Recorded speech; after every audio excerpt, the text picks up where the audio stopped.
Yes, sir.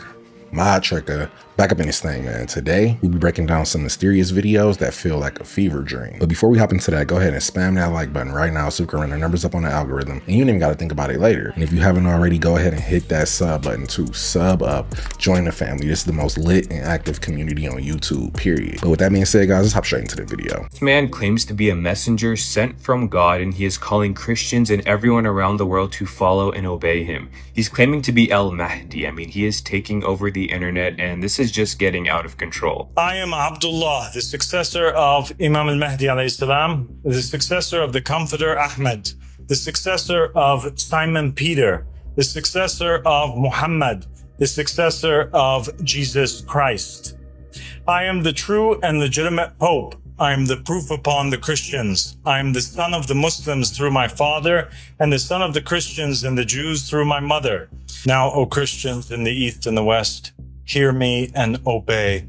I am a messenger sent to you from Jesus Christ alayhi salam. Paul is false and led you astray.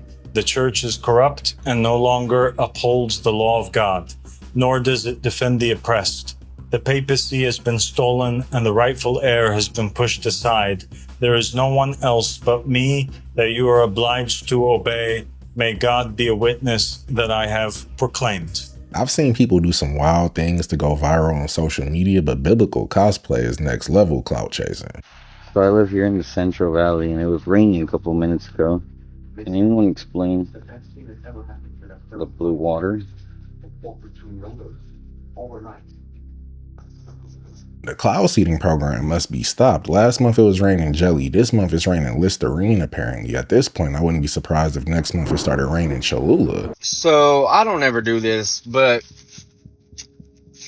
I was thinking about doing it. McDonald's, what the f is this? Okay, so I got this spicy McCrispy sandwich, right? One, too much sauce. Yeah, I like the sauce. It's just, this has too much on it. Whoever was back there saucing it loves to play with that thing. But that's not even why I'm calling. Look at this. What the f is it? What is this? Excuse my language. What is this, McDonald's? Let me see if I can show you. McDonald's. I took a bite here, right? A bite, right? But I couldn't finish the bite. And I had the same problem with the first one, but I toughed through it, which now I'm regretting. I thought it was a one-off kind of situation. But what is this? Like, I've heard of a cheese pull from mozzarella stick, but what is this? This, I start pulling and it's like I can hang the sandwich from this. This is not right, McDonald's. Chicken doesn't do this. This isn't chicken. And here I thought this was a better option of your chicken sandwiches because I thought it was like better quality. But this is a chicken yo-yo. What are you talking about? What is this? All I know is a natural chicken breast would never look like this. This is a McRubberman sandwich. Spain and Portugal just had a crazy 24 hours.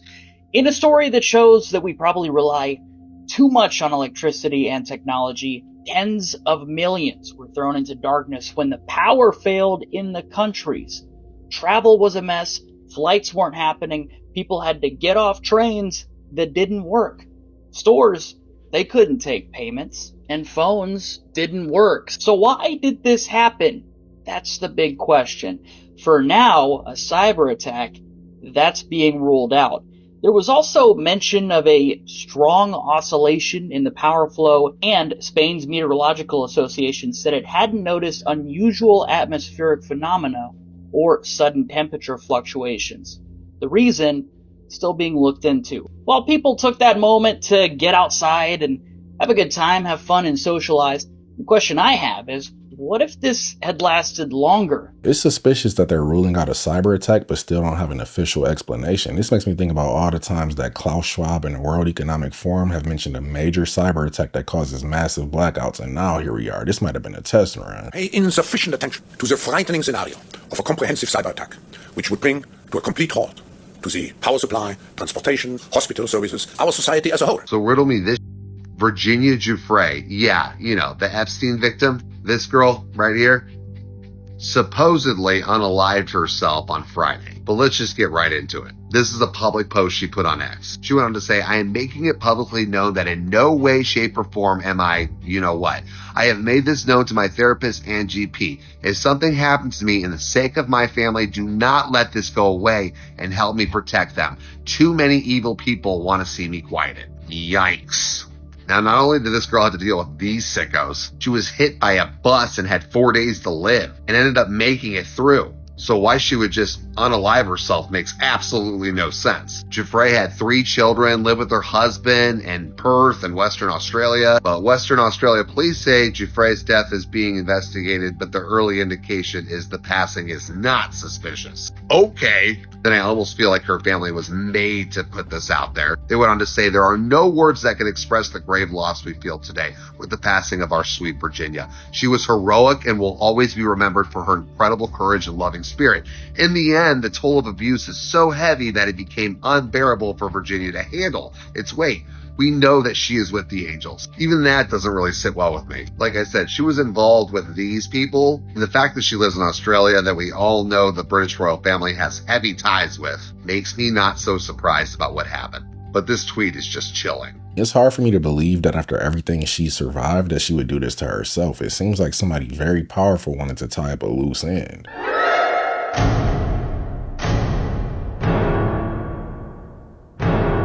He must have bet his entire life savings on this game if he's trying to cast spells on players. They need to ban all warlocks from using the DraftKings app immediately.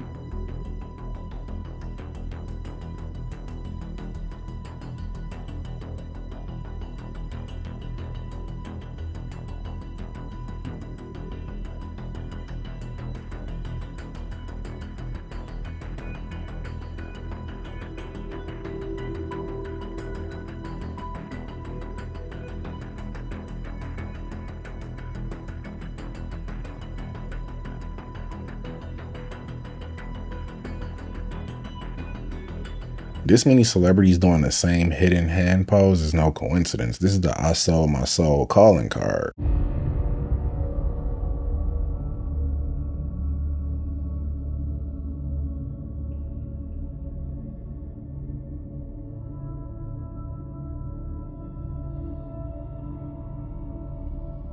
I feel like this is a live look into the future when you have one of these in your house and it starts crashing out because they didn't like that you asked it to do the dishes for the 8th time that day. Everybody in the house is getting hit with a hammer fist. The UK government has just announced that they will be approving a multi-million-pound geoengineering experiment to dim the sun. Is it not dim enough already? So the British government's Advanced Research and Invention Agency, ARIA, is about to drop £50 million into experiments that aim to reflect more sunshine back into space in order to slow the effects of global warming. Now, to do this, one idea is to inject aerosols like sulfur dioxide into the stratosphere so that the tiny particles reflect the sunlight. Another idea is to brighten clouds over the ocean by using ships to spray sea salt into the air to enlarge them. And a third idea is to seed certain types of clouds to allow more of Earth's heat to escape into space. Now, I don't need to tell you guys that trying to artificially alter the climate is highly controversial. However, the lead scientist said that these experiments are on a very small scale, no toxic substances will be released, and that they have strong requirements about the reversibility of effects, if any. They're likening it to when a big volcano erupts. They often blast tiny particles into the stratosphere that blocks some sunlight, and in some cases it actually cools the planet slightly for a year or two. What they're trying to do is somewhat imitate this, but in a controlled way. However, no matter how careful they are, it is not without risks or uncertainties. In fact, in January 2022, over 60 academics published an open letter calling for a ban on developing or deploying solar geoengineering. So the question is, are we at a point with climate change where drastic measures like this need to be taken, or should this be stopped immediately? This should be stopped immediately, especially in the UK where it's already cloudy. People gonna be fighting for every ounce of vitamin D they can get.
This is legit footage. I don't think that was an orb. That looked like an actual craft releasing smaller craft. Something massive went in front of the sun this morning, and of course, like usual, they're trying to hide it.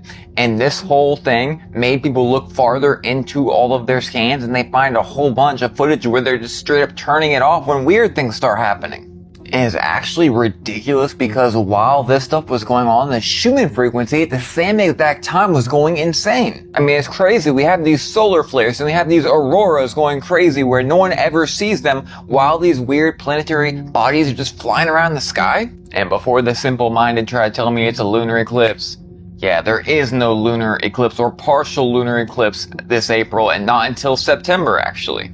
I mean, beside that, do y'all really think that the moon's what's causing the sun and vice versa to eclipse? This was the sky map at the exact time it happened, and of course, the sun is nowhere near the moon. Like it was on April 28th, and y'all can see how fast the thing was moving. And apparently, when crazy things are going on, they are always cutting the feed on these certain cameras, just gone. People are gonna find out at some point, there is way more than just the sun and the moon in the sky. You see the sun over here, but you got that thing right in the sky. They call them the blue and the red Kachina. See, 2 lens flares. And I almost wonder if these Kachinas are the nodes that people speak of, making them blank out their own equipment. At some point, we gotta realize that everything they have told us and showed us is a complete lie. We have no idea how things really work. I hope it really was just the moon like they claim, because something this big moving this fast would be an issue. It's giving Death Star. My Lord, a snapping turtle. Wow. I hope that's all in there. Look at that sucker. A snapper. Oh, Lord. Wow. He ready to snap too. This is a new fear unlocked. I've never seen a snapping turtle the size of a Chrysler Sebring. Who was invested in all those banks that got bailouts back in 08? That would be BlackRock and their CEO, Larry Fink. Okay, and who's in charge of who got those bank bailouts from the government back in 08? Federal Reserve, who worked with BlackRock and their CEO, Larry Fink. And who created the collateralized mortgage obligation in the early 80s at First Boston and then was a huge voice for subprime loans, which inevitably led to the housing crisis of 08? That would be the CEO of BlackRock, Larry Fink. And when our Treasury Secretary, Henry Paulson, was given $700 billion of toxic asset relief money, hey, what's going on? What did he use it on? Did he just buy toxic assets? No, Paulson instead had shifted focus to injecting capital directly into banks, and 8 of those 9 banks were heavily invested into by BlackRock and their CEO, Larry Fink, who started BlackRock with Blackstone's founder, Peter G. Peterson. And Peter wrote reports for Nixon, and one of those reports would get us off the gold standard, who many people will attribute to the inflation we're seeing today. And who benefits from all these assets, like housing inflating? Well, that would have to be the world's largest asset holder. And that's BlackRock, their CEO, Larry Fink. The devil works hard, but apparently not as hard as Larry Fink. So I'm warming up some broccoli for my son, like I always do. I just put some on a plate, usually heat it up for a little bit. And the last time I did this, I noticed that the broccoli caught on fire and I couldn't figure out why. And it's the broccoli that's catching on fire. Well, this time I noticed when I pulled the broccoli off that there was little pieces of metal in the broccoli that are catching on fire. The literal broccoli itself has like metal flakes or something in the broccoli that is making this broccoli catch on fire in the microwave. And I have another video where you can see the spark igniting, so you can see that it's not just like the plate burning or like cooking it for too long. Like it's literally sparking from something. This is the broccoli. It's the Season's Choice steamed broccoli. So yeah, if anybody knows, I don't know. This is crazy.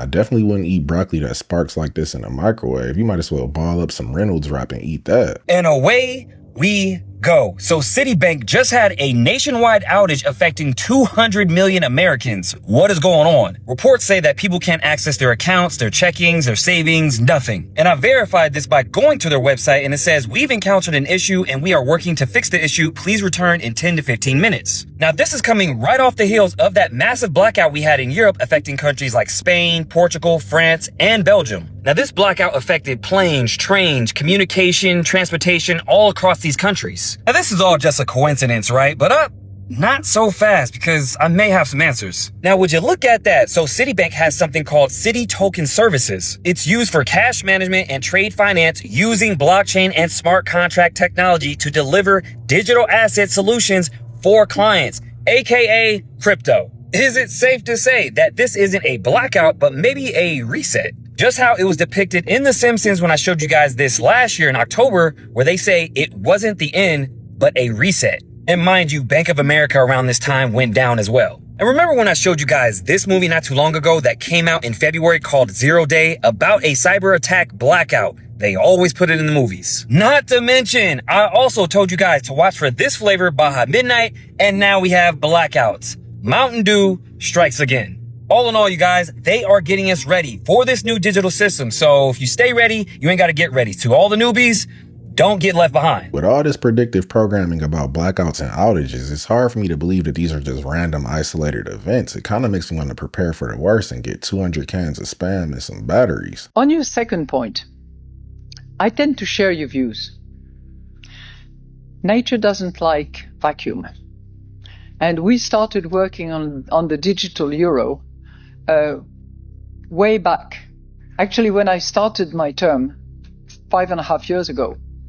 And I'm not claiming, parentality on the digital euro, because my colleague Benoit Cœuré had already committed a speech on this matter before I arrived. But I certainly carried on with that project, and subsequently Fabio Panetta on the board, and then Piero Cipollone, who has replaced Fabio, have taken the lead together with a very, very good team, which is focused on accelerating the pace and hopefully campaigning enough with all the stakeholders, meaning European Parliament, meaning European Council, meaning European Commission, so that we can eventually, not put to bed, but put to reality this digital euro. The deadline for us is going to be October of 25, and we are getting ready for that deadline, but we will not be able to move unless the other parties, the stakeholders, as I call them, Commission, Council, and Parliament, actually complete the legislative process, without which we will not be able to move. And I think it is critically important, and it seems to the agnostic or the skeptics, it seems to be more relevant and more of an imperative now than ever before, both on the wholesale and on the retail level, both. The only purpose for a central bank digital currency is so the central bank can control how we spend our money. There's nothing more terrifying than that. I got invited to a abductee survivor group. There was a guy named Dr. Leah. He removed alien implants from people. Wow. Yeah, and in 2016, maybe 14, I got invited to a removal of an implant. Jeremy Corbell was there. Oh, yeah. And he was like a fledgling filmmaker. This was his first thing he was filming. I was actually there when they removed the implant. How big is it? To be honest with you, it kind of looked like a large kidney stone. It was about the size of a grain of rice. The crazy thing was, when I was there and they tried to remove it, as they were trying to grab it, it was moving. Wow. Yeah. Aliens putting implants in people kind of sounds like when humans tag cattle to keep track of them, except for in this case, we're the cattle. Tell me, what does it mean, TikTok, when the hail's dropping and it looks like spiky, like it wants to break a window? Bro.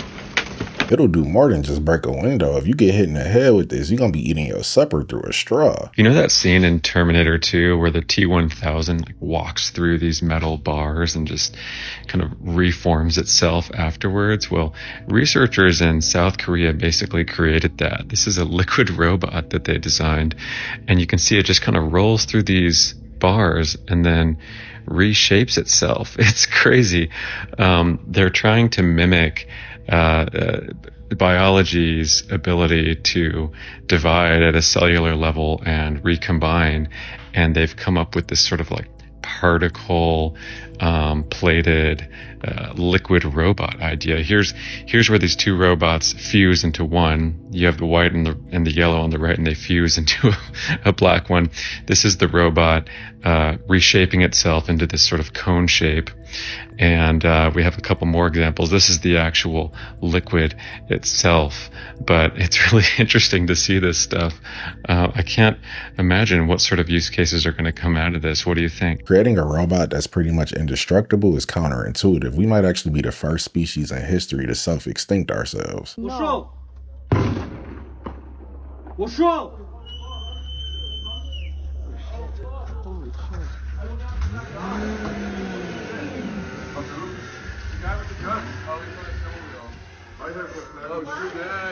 Oh, he's taking him away? Holy shit. You went out on the snow scooter? Yeah.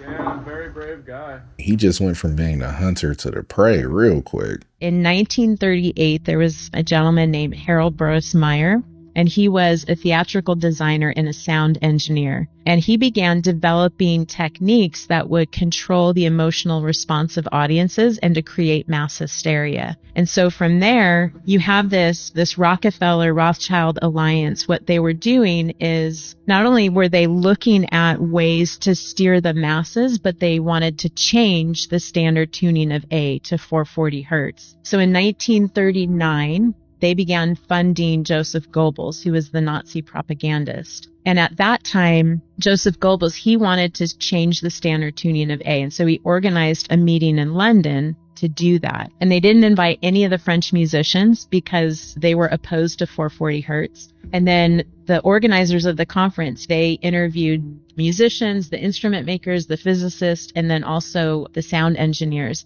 And if any of those people were against 440 hertz, then they weren't invited to the conference. So it was all controlled. And as a result, it's not surprising that the standard tuning of A was changed to 440 hertz. And that happened June 1939, just months before World War II broke out. And the timing of that is no coincidence because 440 hertz is a destructive frequency and that it can retrain our thoughts towards disharmony, disruption, and disunity. This is also around the same time that they went around Europe confiscating and destroying all the bells. So they definitely understood the psychological effects of frequencies and weaponized it. This is your cold water pressure in the kitchen. This is where I fill up water for storage. Those are the things we have to fill up to flush the toilets. So you can see the sediment from the data center. Wow, and that's just from the water coming out of your faucet. Yeah, and this is what's in all pipes. Just the well itself is probably 20,000, and that's not counting any of the All the faucets. replacement of the fixtures and That's faucets, just and toilets, and the lines that come underneath the house. It's overwhelming because you really feel like you are up against this huge wall that you can't penetrate. There's nothing that you can do, and they don't care. I'm here in Mansfield, Georgia, driving by Meta's new 2 million square foot data center facility. Facilities like this are being used to power things like ChatGPT and other AI tools that are becoming integrated into our daily life. Data centers going to be a very hot item. This entire supercomputer is built to power Grok. We see data centers as the most exciting asset class. Meta is building a 2 gigawatt plus data center that is so large it would cover a significant part of Manhattan.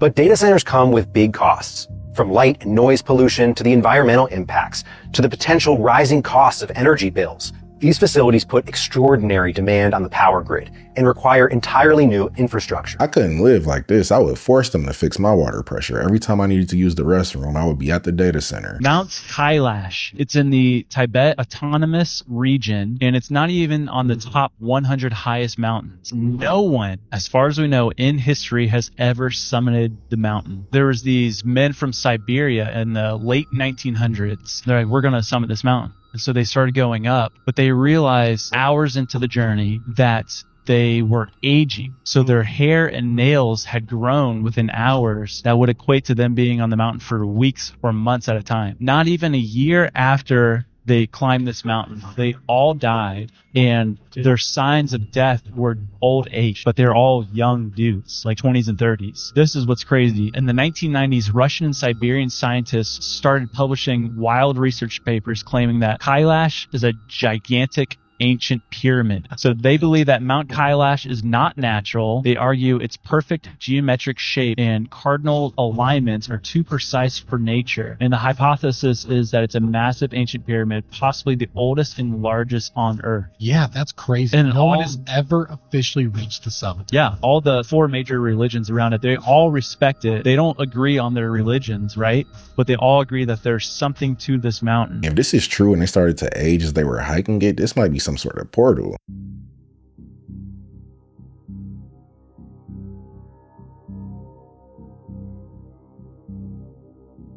Known as the Snow Walker, this grainy handheld video shows what many believe could be the legendary Yeti walking steadily across a distant snow-covered slope. The climbers, reportedly filming in Nepal, spotted the creature trudging through deep snow. I feel like a real Yeti would have white fur and be a lot more graceful walking through the snow than this. This might be somebody in a Halloween costume. Hang on a god minute. Hang on a god minute. There's a what in 40 kilometers? Where are we going? Out of all the wildlife in Australia, a kangaroo shaped like a stegosaurus might actually be the least of my concern. But that was the video, guys. Don't forget to sub up, hit that notification bell, and I'll catch you in the next one.